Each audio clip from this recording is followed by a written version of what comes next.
आप देख रहे हैं इंडिया न्यूज 13। चलिए देखते हैं उत्तर प्रदेश की फटाफट बड़ी खबरों को।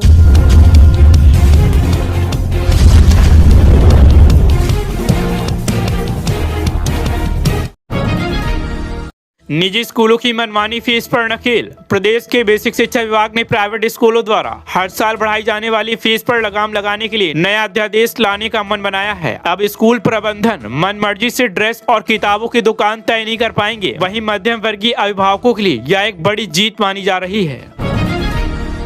मेट्रो के दूसरे फेज का शिलान्यास। आगरा और कानपुर मेट्रो के दूसरे फेज के काम में तेजी लाने के निर्देश दिए गए हैं। सरकार का लक्ष्य है कि शहरी यातायात को और सुगम बनाया जाए। हालांकि निर्माण कार्य की वजह से लगने वाले जाम से आम जनता फिलहाल काफी त्रस्त है, जिसका समाधान ढूंढना जरूरी है।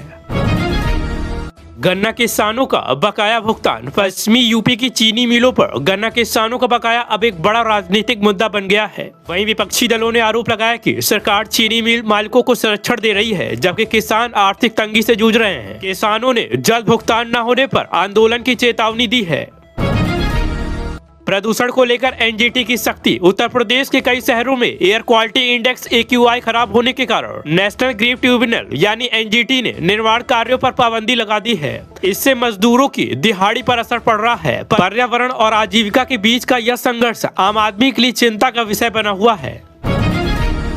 स्वास्थ्य केंद्रों पर डॉक्टरों की कमी। ग्रामीण इलाकों के सामुदायिक स्वास्थ्य केंद्रों में डॉक्टरों की अनुपस्थिति को लेकर स्वास्थ्य मंत्री ने औचक निरीक्षण किया। खबर है कि कई जगहों पर सिर्फ फार्मिस्ट के भरोसे अस्पताल चल रहे हैं। विपक्ष ने इस मुद्दे पर सरकार को घेरते हुए स्वास्थ्य सेवाओं को वेंटिलेटर पर बताया है। नए औद्योगिक कॉरिडोर से नौकरियों की उम्मीद। बुंदेलखंड में नए औद्योगिक कॉरिडोर के लिए जमीन अधिग्रहण की प्रक्रिया तेज हो गई है। सरकार का दावा है कि इससे हजारों युवाओं को स्थानीय स्तर पर रोजगार मिलेगा। हालांकि भूमि अधिग्रहण को लेकर किसानों का मुआवजा विवाद अभी भी पूरे तरह से सुलझ नहीं पाया है। यूपी के मौसम में यू टर्न। मौसम विभाग ने अगले 48 घंटे में यूपी के पूर्वांचल इलाकों में ओलावृष्टि और बारिश की चेतावनी जारी की है। यह किसानों के लिए चिंता की खबर है, क्योंकि सरसों और गेहूं की फसल कटाई के करीब है। सरकार ने जिलाधिकारियों को नुकसान का आकलन करने के निर्देश दिए हैं।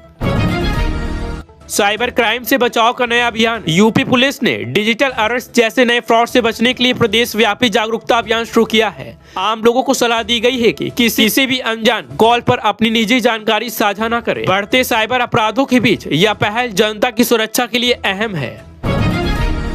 राम मंदिर दर्शन के नियमों में बड़ा बदलाव। अयोध्या में उमड़ रही भीड़ को देखते हुए दर्शन की टाइमिंग और कतार प्रबंधन में कुछ बदलाव किए गए हैं।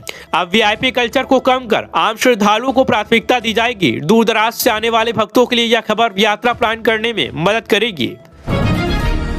यूपी में पंचायत चुनाव की सुगबुगाहट तेज। उत्तर प्रदेश में आगामी पंचायत चुनाव को लेकर परिसीमन की प्रक्रिया शुरू हो गई है। गांव की राजनीति गरमाने लगी है। वहीं विपक्ष ने अभी से जमीनी स्तर पर अपनी पैठ बनानी शुरू कर दी है, जिससे ग्रामीण इलाकों में राजनीतिक हलचल तेज हो गई है। यूपी की दिन भर की ताजा और बड़ी खबरों को जानने और समझने के लिए इंडिया न्यूज 13 चैनल को अभी सब्सक्राइब करें और कमेंट में जरूर बताएं कि आप ये न्यूज उत्तर प्रदेश के किस जिले से देख रहे हैं। आप देख रहे हैं देश का number 1 Hindi news channel India news 13, मतलब भारत की आवाज।